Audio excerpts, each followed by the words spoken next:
Ever wanted to travel the world or even the galaxy without leaving your room? That's the magic of green screen, or as the pros call it, chroma keying. It might look like complex Hollywood magic, but I promise you, the core technique is something you can master right inside Adobe Premiere Pro.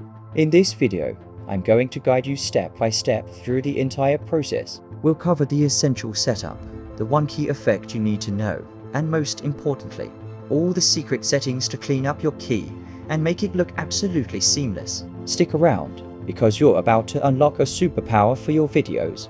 Alright, here we are in Premiere Pro. Before we even touch an effect, we have to understand the single most important rule of compositing: layer order. Think of it like a stack of paper. Whatever is on top is what you see. Your background image or video always goes on the bottom layer. So I'll drag my beach clip here onto track view 1. Next, your green screen clip goes on a track above it. I'll place my subject here on track view 2. Right now, the green screen clip is completely covering our background because we haven't made the green transparent yet. But getting this layer order correct is the essential first step. Background on the bottom, subject on the top. Got it? Awesome. Okay, now it's time to actually remove the green. For this, we're going to use Premiere Pro's king of keying effects, Ultra Key. First, go to your effects panel. If you can't see it, go to the window menu up top and make sure effects is checked. In the search bar, just type Ultra and you'll see Ultra Key. Simply drag this effect and drop it right onto our green screen clip on the timeline. Now, with that clip selected, look over in your effect controls panel. You'll see the Ultra Key settings. The main tool we need is this little eyedropper next to key color. This is our magic wand. We just need to tell it which color to make transparent. Here's a pro tip. When you select your color, don't click on a dark, shadowy part of the green screen, and don't click on a super bright hot spot. You want to find a nice, evenly lit patch of green somewhere near your subject's hair or shoulders. This gives Premiere the most accurate color information. So, I'll grab the eyedropper, I'll come over here, and click. And just like that, the green is gone. We're on a beach. It's a fantastic start, but if we zoom in, it's not quite perfect yet. Now it's time to refine it. This next step is what separates amateur green screen work from professional results. We need to fine-tune the edges and get rid of any leftover green. To do this, we need to look at our key differently. In the Ultra Key settings, change the output from composite to alpha channel. This view shows as a black and white mask of our key. The rule is simple. White is solid, what you keep.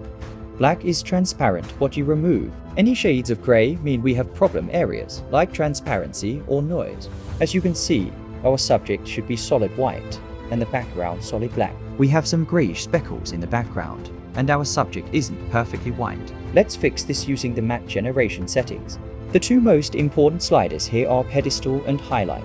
Think of pedestal as controlling the blacks. If you have gray noise in your background, increase the pedestal to crush those pixels to pure black. For the subject, if they look a bit transparent, bring down the highlight to make them more solid white. You want a clean, high contrast matte. Next up, matte cleanup. This is for the edges. Choke would shrink the edges of your matte, which is perfect for getting rid of that little light halo you sometimes see. Be gentle with it. Soften will blur the edge slightly, helping it blend more naturally. A value of just 1 or 2 is often enough. And finally, the most important one, spill suppression. See that slight green reflection on my subject's shoulders? That's called spill. This setting removes the green light that has reflected off the screen onto your subject. Just increase the desaturate slider until that green fringe disappears. This is a game changer for making your key look believable. Now, let's look at the final result. Common mistakes and bonus tip. Before we wrap up, here are 2 common mistakes to avoid. First, bad lighting. If your green screen has shadows or wrinkles, the color isn't consistent, and Ultra Key will have a nightmare trying to remove it. The key to a good key is flat, even lighting on your screen.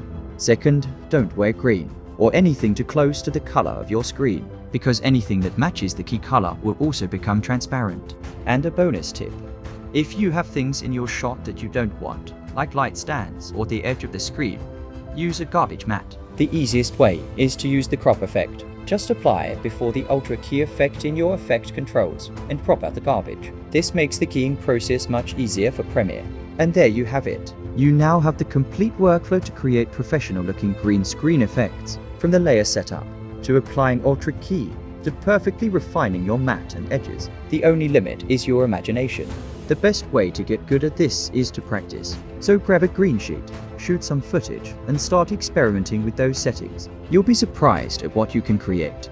If you found this tutorial helpful, please give it a thumbs up, it makes a huge difference. And make sure you're subscribed with notifications on so you don't miss out on more editing tutorials just like this one. Have a question about keying? Or is there another effect you're dying to learn? Let me know in the comments section below. Thanks for watching, and I can't wait to see what you create.